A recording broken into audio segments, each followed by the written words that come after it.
name's Liz Pichon and I write and draw all the Tom Gates books. And in February this year, it'll be Tom's 10th anniversary. So I've been writing and drawing the books for 10 years. And to celebrate that, we've got a new book coming out in February called Tom Gates, God, I can't even say it. You think I'd know it by now. Tom Gates, 10 Tremendous Tales. And I'm going to be reading to you a little bit of every single one of the Tom Gates books that I've written and drawn over the last 10 years, starting with this one, which is The Brilliant World of Tom Gates. And this is a very early copy that I've got. And you can see it says, winner of the Roald Dahl Funny Prize, 2011. So yeah, it's a different style book that's out now. So this is one of the very first copies. So I thought I'd start right at the beginning. And I'm going to show you a few things of the original drawings as well. But right now, let's read from the very start of the book. Here we go. So this is when Tom is just, I'm just kind of introducing him as a character and telling you a little bit about his life and what he gets up to. Oh, here we go. Even though I only live 4 minutes away from my school, I'm often late. This is usually because me and Derek, my best mate and next door neighbour, chat a bit. Okay, a lot on the way. Sometimes it's because we get distracted by delicious fruit chews and caramel wafers at the shop. Occasionally, it's because I've had loads of other very important things to do. For instance, this is what I did this morning, my first day back at school. Woke up, listened to music, played my guitar, rolled out of bed slowly, looked for socks, looked for clothes, played some more guitar, realised I hadn't done my holiday reading homework, panicked, thought of a good excuse for lack of homework, whew, annoyed my sister Delia, which I admit did take up a large chunk of the morning, time well spent though, hid Delia's sunglasses, took my comic into the bathroom to read while Delia waited outside, ha ha, when Mum shouts, "Tom, you're late for school!"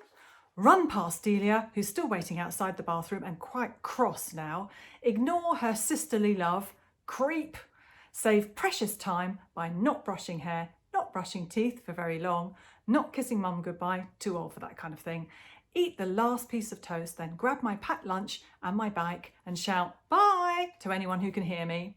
Then I bike to school in about 2 minutes flat, which is a new Tom Gates world record. And this is the really good bit. Amy Porter has just arrived too. I'm so pleased to see her after the holidays. I smile in what I think is a nice, friendly, cheery way. Amy is not impressed. She looks at me like I'm weird. I'm not. Hi, Amy. This is a bad start to the day, and then it gets worse. Mr. Fullerman, my form teacher, makes the whole class stand outside our room, and he says, "Welcome back, Class 5F. I've got a big surprise for you all." I don't know, does he talk like that? Yeah, which is not good news. Oh no, he's rearranged all the desks and now I'm sitting right at the front of the class. Worse still, Marcus Moany Meldrew is next to me. This is a disaster. How am I going to draw my pictures and read my comics? Sitting at the back of the class, I could avoid the teacher's glares. I am so close to Mr. Fullerman now, I can see up his nose. Here we go. That's Tom. I drew a little picture of his nose there. So that's before. He was at the back of the class, nicely, and now he's at the front.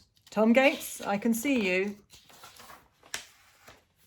And if that's not bad enough, Marcus Meldrew is the most annoying boy in the whole school. He is so nosy, he thinks he knows everything. Marcus Meldrew is already annoying me. He's looking over my shoulder while I'm writing this. He's still looking. Still looking. Yes, Marcus, I'm writing about you.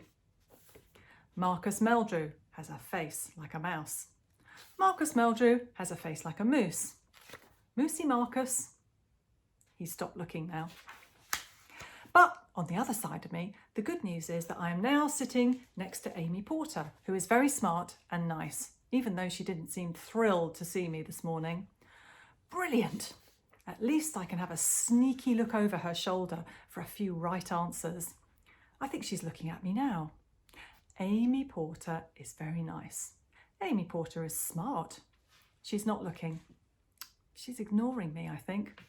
So I might as well stop writing nice things now and draw a doodle instead. This cheers me up. Marcus gets squished by a big monster. There we go. So when I was writing this, I was kind of imagining that Tom was actually writing in his own exercise book. And so that's how I imagined that Tom was, you know, as he was writing, that Marcus was peering over his shoulder and having a look. And when I say I was writing in an exercise book, I actually really did write in an exercise book. So when I was coming up with the idea for Tom, this is what I imagined that he was doing, writing in his exercise book. There you go. Those are the first pages, and I hand wrote it all out. Some of the things, there we are, Marcus Meldrew. Yes, Marcus, I'm writing about you. Marcus Meldrew has a face like a moose. Moosey Marcus. And that was my original kind of little drawing there. Amy Porter is very nice. Amy Porter is very smart. So a lot of the things that I wrote in the original book, in this one, my ideas book, actually ended up being in the real book. There we go. And that was Tom, I imagine, doing his drawings and doodles. And you can see it says here, zombie dogs. I had to change it to dog zombies because there is actually a band called Zombie Dogs. Can't have that. So there you go. So I hope you enjoyed that. I hope you're going to enjoy the brand new book.